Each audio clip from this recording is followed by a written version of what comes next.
এই জামাত শিবির রাজাঘাট ওয়াক্কাটা গ্রুপ। জামাত ইসলাম বাংলাদেশে শতকরা 5%। ওয়ালটন আবারও মিলিয়নিয়ার অফারে ওয়ালটন ফ্রিজ কিনে আপনিও হয়ে যেতে পারেন মিলিয়নিয়ার। এই জামাত শিবির রাজাঘাট ওয়াক্কাটা গ্রুপ এরাই আমাদের সরোয়ার্দী উদ্যানের প্রোগ্রাম বানচাল করেছে। আমরা তীব্র প্রতিবাদ জানাচ্ছি তাদের বিরুদ্ধে। সমস্ত ইসরায়েলি পণ্য আমরা বয়কট করলাম। যারা আমাদের এই প্রোগ্রামকে বানচাল করার জন্য কাজ করেছে, আমরা আল্লাহর দরবারে তাদের বিচারের ভার আল্লাহর কাছে ছাড়লাম। আমাদেরকে আওয়ামী লীগের তকমা দিয়েছে, বিএনপির তকমা দেখ, জাতীয় পার্টির তকমা দেখ, তাতে আমাদের কিছু আসে যায় না। তাতে আমাদের কিছু আসে যায় না। আমরা আওয়ামী লীগ নই, বিএনপি নই, জামাত নই, জাতীয় পার্টি নই। আমার সংগঠন সম্পূর্ণ অরাজনৈতিক সংগঠন, বিশ্ব জাকের মঞ্জিল পাক দরবার শরীফ কর্মী গ্রুপ।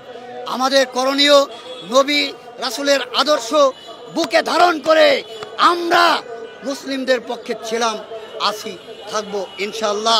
দেশের পক্ষে, সরকারের পক্ষে আমরা আছি, থাকবো।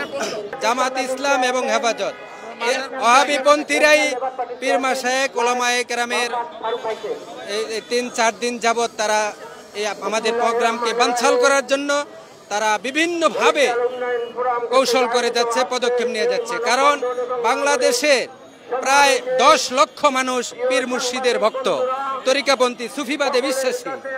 এই সুফিবাদের মানুষগুলো যদি ঢাকাতে আসে এবং একত্রিত হয়ে যায়, তাহলে জামাত ইসলাম বা ওয়াহাবিপন্থী যারা আছে তাদের উপর মানুষের আস্থা নষ্ট হয়ে যাবে।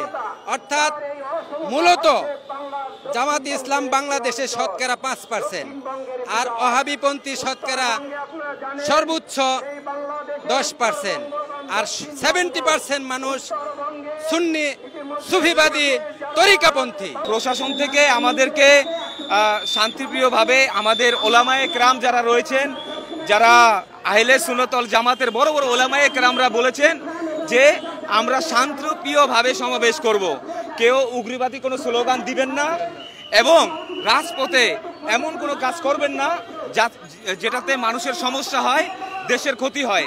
আলহামদুলিল্লাহ আমরা সুফিজম, আমাদের মাশেকরা, আল্লাহর ওলিরা এটাই শিখিয়েছে। হাতের মধ্যে আমাদেরকে তাসবিহ দিয়েছে, লাঠি নয়। আজকে যখন আমাদের প্রোগ্রাম 12টার সময় শেষ হওয়ার কথা, প্রোগ্রাম যখন আমাদের প্রোগ্রাম যখন 12টা বাজে শেষ হওয়ার কথা, এর মধ্যে 11টার আগে কিন্তু আমাদের প্রোগ্রাম শেষ। তাহলে আমরা প্রতিবাদ যে করব, আমাদের মনে তো অনেক কথা লুকিয়ে আছে, সেগুলো আমরা বলতে পারি নাই, এখনো বলতে পারি নাই। তো আপনাদের মাঝ থেকে আমরা জানিয়ে দিতে চাই যে এখন যদি আমরা এক না হই মুসলমান, আরো সামনে এমন দিন আছে, ভয়াবহ হবে যে প্রত্যেকটা মুসলমান মার খাবে, প্রত্যেকটা মুসলমান মার খাবে। আর এই ভারতকে বলতে চাই, ভারত আজকে আমাদের মুসলমান ভাইদেরকে যেভাবে নির্যাতন করছে, এটা কখনোই ঠিক না।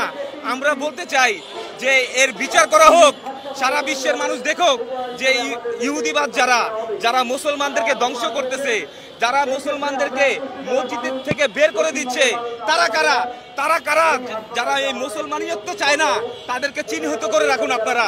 খবরের কাগজ, এখন খবর হবে নিখাত, নির্ভীক, নিরপেক্ষ।